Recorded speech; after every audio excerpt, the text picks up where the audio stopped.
Hello मेरे प्यारे से मित्रों, इस एपिसोड की स्टार्टिंग में white tiger duke heavenly soul empire के लेटर को पढ़ते हुए कहते हैं कि अभी सिर्फ वॉर को स्टार्ट हुए सिर्फ 10 दिन हुए हैं। सिर्फ इन 10 दिनों में हेवनली सोल एम्पायर पूरी ही तरीके से कोलैप्स हो चुका है और वो हार चुका है। और अब बारी है स्टार लुओ एम्पायर, दाओ स्पिरिट एम्पायर और साथ में शेक सिटी, ये सब भी अब खतरे में आ चुके हैं। ये सुनकर के प्रिंसेस कहती हैं कि व्हाइट टाइगर ड्यूक अब हमें क्या करना चाहिए।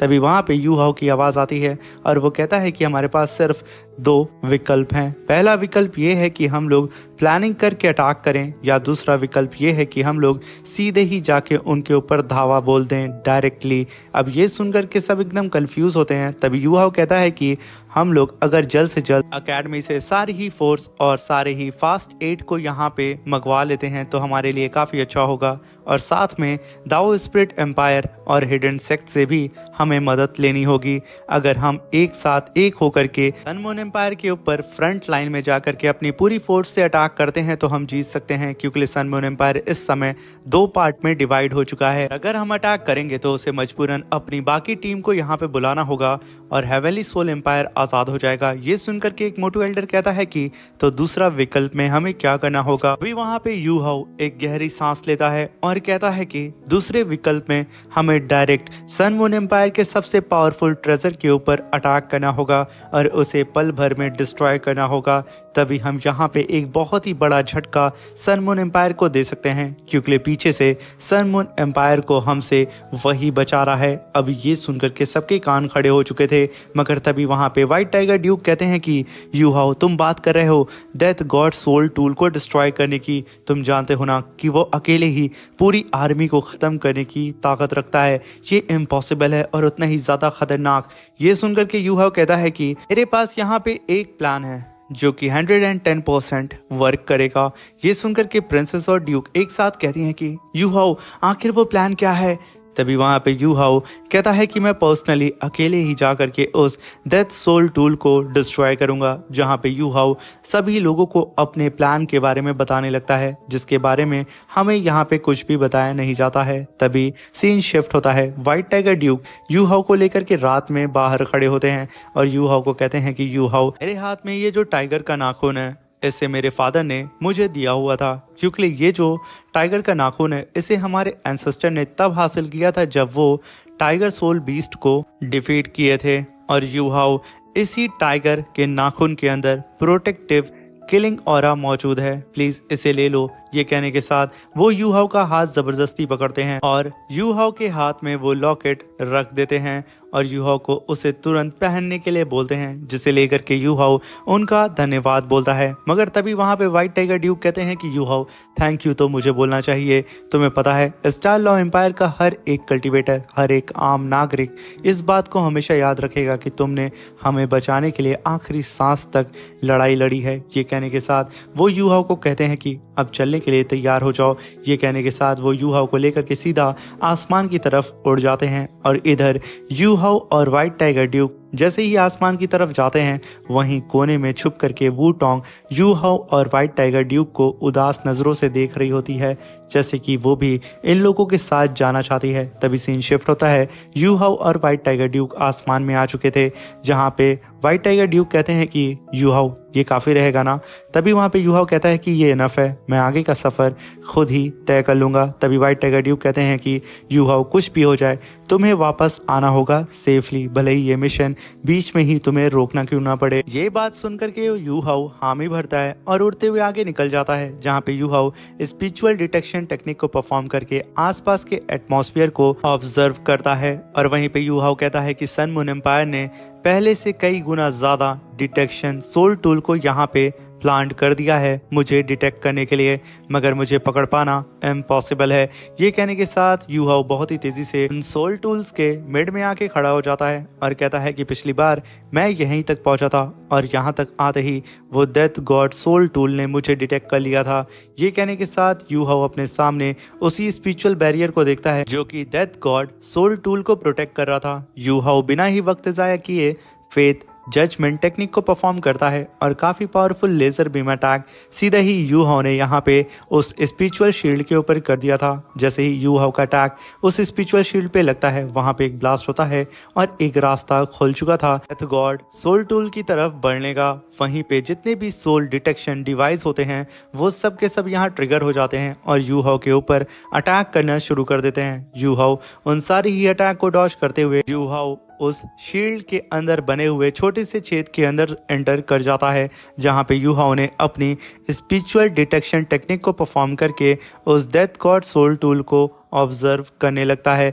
जहां पे यू हाओ कहता है कि मेरे सामने legendary death god soul tool मौजूद है जो कि असल में 10th रैंक का सोल टूल है, मुझे कैसे भी करके इसे डिस्ट्रॉय करना होगा। मगर तभी यू हाओ कहता है कि ये डेथ गॉड सोल टूल तो यहाँ पे एक्टिवेट हो रहा है। ये कहना ही था। हम देखते हैं कि वो डेथ गॉड सोल टूल वहाँ पे धीरे धीरे करके एक्टिवेट हो चुका था, जिसने यहाँ पे यू हाओ के ऊपर मेंटल अटैक करना स्टार्ट कर दिया था, जिसकी वजह से यू हाओ का पूरा बैलेंस वहाँ पे बिगड़ चुका था। वो एक ही जगह पे आकर के स्थिर हो चुका था और साथ में यू हाओ की सोल सी के अंदर भी हमें उसका इम्पैक्ट नजर आ रहा होता है, जिसे यू हाओ के सारे ही सोल बीस्ट उसकी सोल सी के अंदर से उसे देख रहे होते हैं। सब के सब थर थर काँप रहे होते हैं और वहीं पे यू हाओ एक ही जगह पे स्थिर होकर के अपनी बॉडी से खुद का कंट्रोल खो देता है। वहीं पे यू हाओ के ऊपर मल्टीपल वेपन से अटैक भी हो चुका था यू हाओ को डिटेक्ट करके। वहीं पे यू हाओ कहता है कि मुझे बहुत ही ज्यादा शार्प पेन हो रहा है। यू हाओ खुद को कंट्रोल करने की कोशिश करता है मगर वो यहाँ पे मूव नहीं कर पा रहा होता है। सारे ही अटैक बहुत ही तेजी से यू हाओ की तरफ बढ़ रहा होता है क्योंकि सारे ही अटैक ने यू हाओ को लॉक कर लिया था। मगर यहाँ पे यू हाओ को वो सारे ही अटैक लगते पीछे से वू टोंग की एंट्री होती है और वो अपने स्पीयर को चला करके सीधा नीचे मौजूद सारे ही वेपन्स के ऊपर अटैक करके उन्हें डिस्ट्रॉय करना स्टार्ट कर देती है, जिन वेपन्स ने यहाँ पे यू हाओ को लॉक किया था। और जितने भी रॉकेट्स यहाँ पे यू हाओ को चारों ही तरफ से घेरे थे, वू टोंग बहुत ही तेजी से यू हाओ के बगल से गुजरती है। तभी यू हाओ को वहाँ पे हल्का हल्का सा होश आने लगता है और वो अपने बगल में वू टोंग को देख करके एकदम दंग हो चुका था, जहाँ पे वू टोंग अपने बटरफ्लाई विंग्स को नचाते हुए यू हाओ के आसपास मौजूद सारी ही मिसाइल्स को वहाँ पे डिस्ट्रॉय करना शुरू कर देती है और विद इन फ्यू सेकेंड में उसने यू हाओ को यहाँ पे प्रोटेक्ट कर लिया था। तभी वहाँ पे यू हाओ कहता है कि वू टोंग आखिर तुम यहाँ पे क्या कर रही हो। तभी वहाँ पे वू टोंग कहती है कि अगर मैं यहाँ पे नहीं आती तो अब तक तुम मारे जा चुके होते और इन मिसाइल के टारगेट भी बन चुके होते। इसलिए यू हाओ शांत हो जाओ, क्योंकि मेरी जो मार्शल सोल है वो बटरफ्लाई की है, मैं आराम से उड़ सकती हूँ और इस मिशन में मैं तुम्हारा साथ देने के लिए आई हूँ, इसलिए आगे बढ़ो। ये सुनकर के यू हाओ कहता है ठीक है, जब तुम यहाँ पे आई चुकी हो तो तुम सिर्फ अब मेरे ही ऑर्डर को फॉलो करोगी, मेरे साथ में आओ, हमें अब सीधा ही नीचे उन जंगलों से होकर के गुजरना होगा। तभी हम देखते हैं कि यू हाओ और वू टोंग वो दोनों ही बहुत ही तेजी से नीचे की तरफ उड़ते हुए जाते हैं, जहाँ पे उनके ऊपर अभी भी अटैक हो रहे थे और वो लोग उन सारी अटैक को डिस्ट्रॉय करते जा रहे होते हैं। तभी यू हाओ कहता है कि हम लोगों से सिर्फ death god soul tool 2000 metre दूर है। तभी यू हाओ वहाँ पे कहता है कि अब 1500 मीटर, अब 1000 मीटर, अब 500 मीटर। ये कहना ही था अब यू हाओ और वू टोंग को उन जंगलों से गुजरना था, जहाँ पे वो लोग जैसे ही उस जंगल के अंदर एंटर करते हैं वहाँ पे मौजूद 7th रैंक का soul repulsive light soul tool activate हो जाता है। अगर इसके अंदर यू हाओ और वू टोंग फंसते हैं, जो कि एक स्पिरिचुअल शील्ड अपने चारों ही तरफ एक्टिवेट करता है, तो इन दोनों को निकलना बहुत ही मुश्किल होगा। ये देख करके यू हाओ और वू टोंग तुरंत पीछे हटते हैं। यहाँ पे वू टोंग अपने विंग्स से आसपास में मौजूद उन सारे ही सोल टूल को डिस्ट्रॉय करना स्टार्ट कर देती है। तभी वहाँ पे यू हाओ वू टोंग के साथ अपनी स्पिरिचुअल डिटेक्शन टेक्निक को शेयर करता है और उन सारे ही सोल टूल्स को यू हाओ दिखाते हुए वू टोंग से कहता है कि इन सब को डिस्ट्रॉय करते हुए आगे बढ़ो। ये कहने के साथ यू हाओ emperors sword ice extreme attack सीधा ही अपने सामने मौजूद कई सारे सोल टूल्स के ऊपर उसने कर दिया था, जहां पे जंगल में बहुत ही खतरनाक ब्लास्ट होता है और इस ब्लास्ट का सहारा लेकर के वू टोंग कई सारे अदर सोल टूल्स को डिस्ट्रॉय करते हुए अपने रास्ते को क्लियर करती है।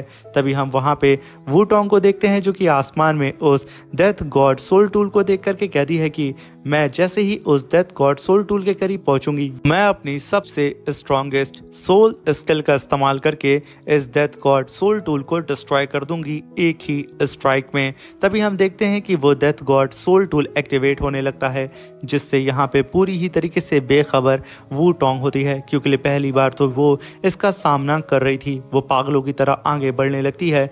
अब ये चीज को यू हाउ ऑब्जर्व कर लेता है। वो चिल्लाते हुए कहता है कि वू टोंग पीछे हटो, वो तुम पे अटैक करने वाला है। मगर अब तक देर हो चुकी थी। वू टोंग उस अटैक के बेहद करीब पहुंच चुकी थी। ये देख करके यू हाउ वहां पे स्पिरिचुअल इम्प्रिंट जुआन वू टेक्निक को परफॉर्म करता है और खुद की लोकेशन को यहाँ पे वो वू टोंग से एक्सचेंज कर लेता है, जहाँ पे यू हाउ वू टोंग के बगल से गुजरता है और वू टोंग टेलीपोर्ट होकर उसकी जगह चली जाती है। और वहीं पे वो सारे ही अटैक यू हाउ को आकर के हिट करता है, जहाँ पे कई सारी डेथ सोल यू हाउ को पकड़ के अपनी तरफ खींचने लगती हैं। यहाँ पे यू हाउ बिल्कुल शांत होता है, उसे यहाँ पे कुछ भी समझ में नहीं आ रहा होता है। और वहीं पे वू टोंग ये देख करके चिल्लाते हुए कहती है कि यू हाउ तुमने ये क्या किया।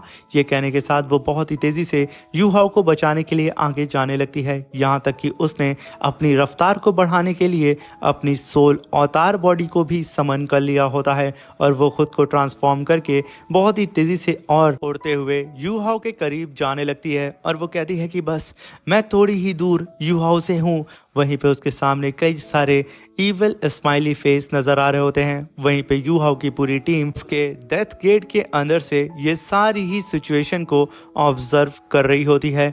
वो सभी लोगों की धड़कनें यहाँ पे रुक चुकी थी। वहीं पे दाई मिलिट्री कैंप के अंदर मौजूद उस डेथ गेट को देख करके सिर्फ उदास बैठा होता है। और वहीं पे वू टोंग अपने ड्रैगन स्पीयर को समन करके बहुत ही तेजी से आगे की तरफ उड़ते हुए कहती है कि यू हाउ मैं आ रही हूँ तुम्हें बचाने के लिए, मैं तुम्हें कुछ नहीं होने दूंगी। और वहीं पे यू हाउ पास्ट की बातों को याद करते हुए कहता है कि मैंने दाई से वादा किया था कि मैं अगर इस मिशन में वापस नहीं आता हूँ और अगर मारा जाता हूँ तो मेरी सच्चाई फादर को वो बता देगा कि मैं उनका बेटा हूँ।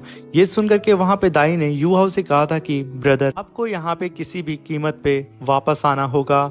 ये सारी बातें यू हाउ याद करते हुए कहता है कि मेरी लाइफ फोर्स, मेरी मेमोरी बहुत ही तेजी से यहाँ पे कोलैप्स हो रही हैं, वो घटते जा रही हैं। मुझे नहीं समझ में आ रहा है ऐसा क्यों। यहाँ तक कि मेरी स्पिरिचुअल सी भी पूरी ही तरीके से डिस्ट्रॉय होता हुआ मुझे नज़र आ रही है। सब कुछ यहाँ पे कोलैप्स हो रहा है, जैसे कि मेरे पूरी बॉडी के अंदर डिमोनिक ऑरा चारों ही तरफ घूम रहा है। वहीं पे हम यू हाउ के फेस को देखते हैं, कभी वो वहाँ पे हंसता है तो कभी वहाँ पे वो रोता है। यहाँ पे यू हाउ अलग सी ही सिचुएशन से जूझ रहा होता है। वहीं पे वो डेथ ऑरा दी तियान के लॉकेट को डिस्ट्रॉय करने की कोशिश करता है, मगर वहाँ पे वो लॉकेट डिस्ट्रॉय तो नहीं होता है, मगर यहाँ पे यू हाउ की बॉडी में क्रैक आने लगते हैं, जहाँ पे यू हाउ अपनी पावर को इकट्ठा करता है और वहाँ पे दी तियान के ड्रैगन लॉकेट को एक्टिवेट करने की कोशिश करता है, जहाँ पे हम देखते हैं कि यू हाउ के फेस पे दी तियान की ही तरह ड्रैगन पैटर्न्स बनने लगते हैं। तभी वहाँ पे यू हाउ अपनी पावर को एक्टिवेट करते हुए अपनी आंख को खोलता है, जहाँ पे हमें साफ साफ दी तियान की झलक नजर आती है। और इसी के साथ ये शानदार सा एपिसोड भी यहीं पे खत्म हो जाता है। Thank you for watching, bye bye, take care.